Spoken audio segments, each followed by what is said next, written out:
Hi everyone, thanks for tuning into this video. I'm going to do a quick overview of some of the articles we read this week and their importance. I'm also going to touch on some potential topics we can discuss in class tomorrow. So first I wanted to start with the lecture we read. It was highly focused on the idea of communities of practice. In this case, communities of practice are based on sharing knowledge.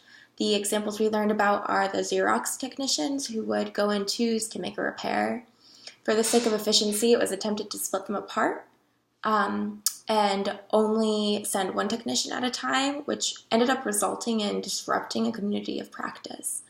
From what I gathered, this community of practice was overlooked because unlike the intentional communities we learned about last lesson, these communities form more naturally.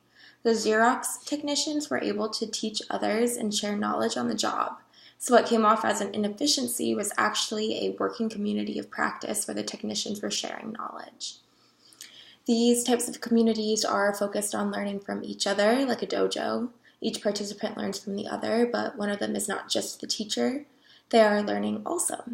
However, just like Gretchen and Mean Girls, who couldn't just decide fetch was going to be a new slang word, deciding to make it a community of practice is difficult.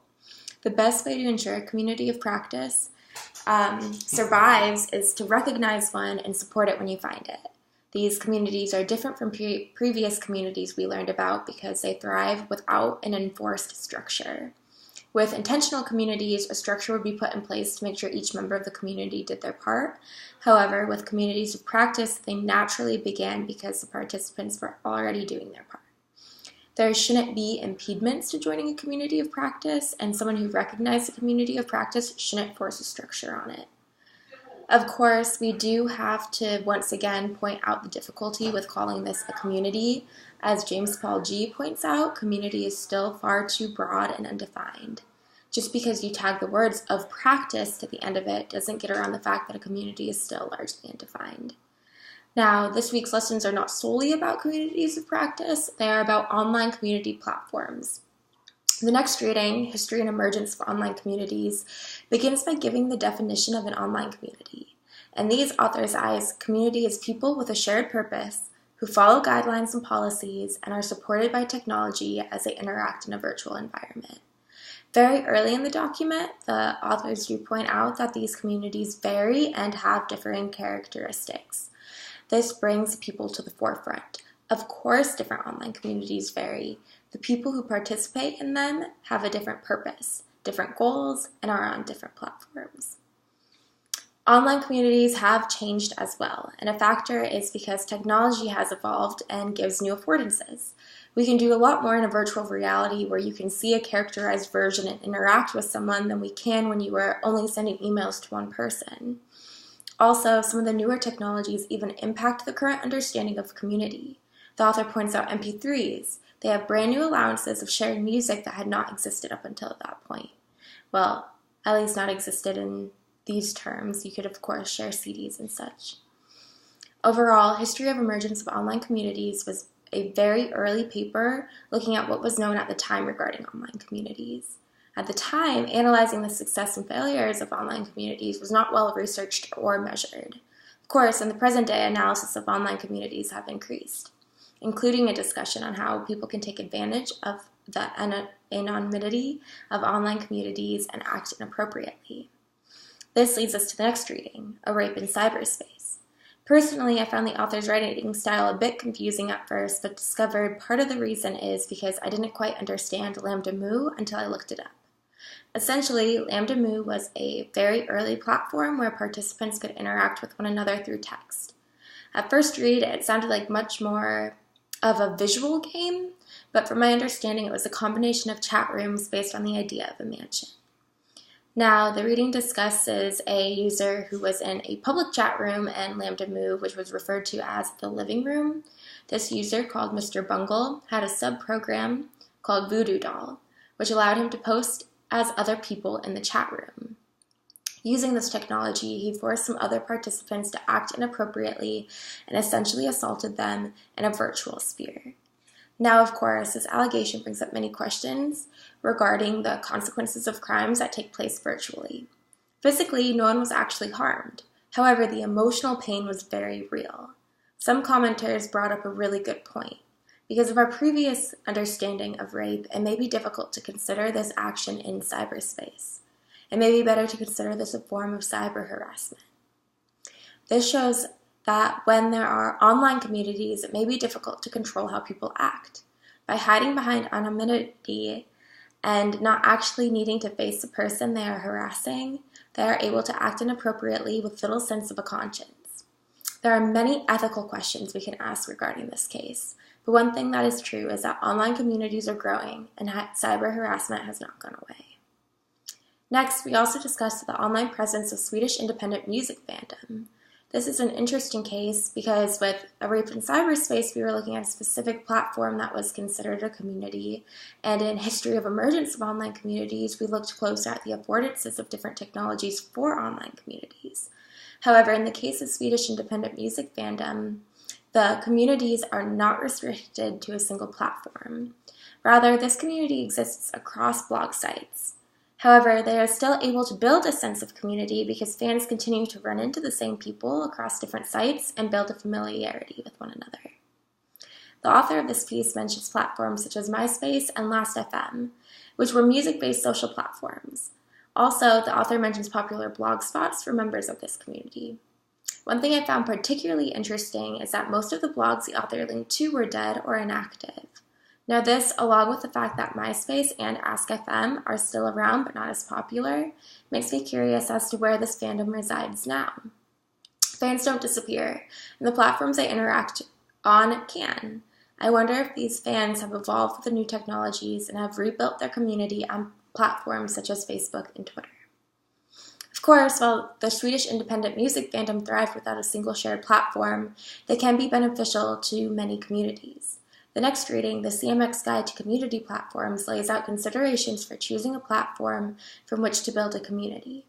In this case, I use build to imply building an online community.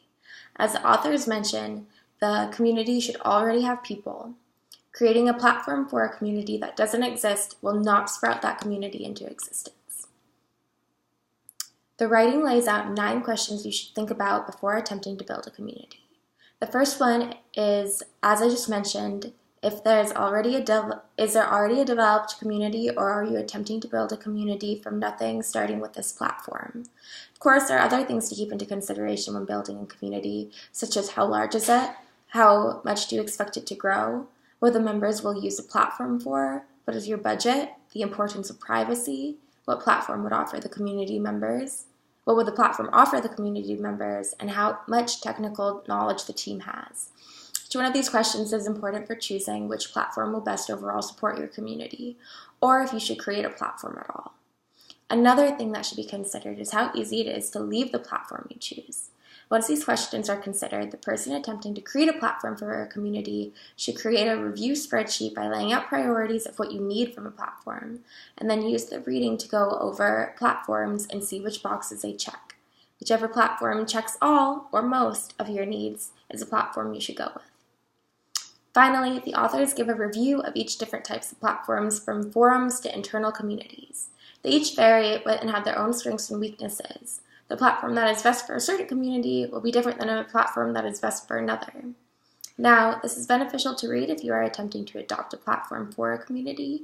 However, some communities build their own communities. A good example of what I mean by this is in the next reading, Evolution of Reddit, from the front page of the internet to a self-referential community. Reddit was not built for a specific community in mind other than to engage a group of people who want to find interesting things on the internet, at least from how I understand it. However, the specific subreddits drew in people with certain interests, and the platform ended up being a community of Reddit users who participated in sub-communities throughout the site. What I found interesting about Reddit is that I finally understand its tagline, the front page of the internet, because Reddit was once focused on providing links to interesting web pages. However, as the writing shows, Reddit has changed to where people are less linking outward and more sharing their own self-posts. This writing gave a good overview of the history of Reddit and how it became what it is today. For example, once one of the main areas for posting was r/reddit.com, which was open to all types of posts, which made it very broad. Eventually, r/reddit.com was shut down after more subreddits opened and provided a place for users to narrow the topic of their posts. For example, r/funny is where people post what they consider funny.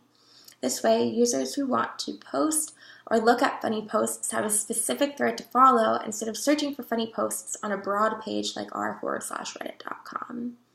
Personally, I thought this might be healthy for the survival of a community because it creates an area for people with more related shared values or shared interests.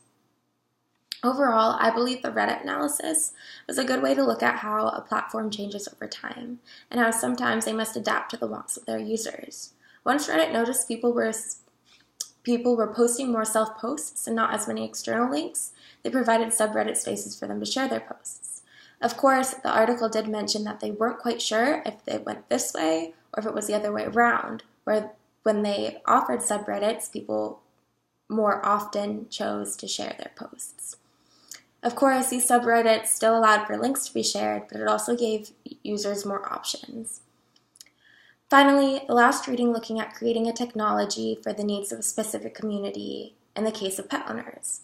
The author saw a problem with many pets being euthanized in Australia and went on to create a device that would allow people to share about missing or found pets, use locative technology to place the tracks of a pet on a map, reference sources for pet owners, and more.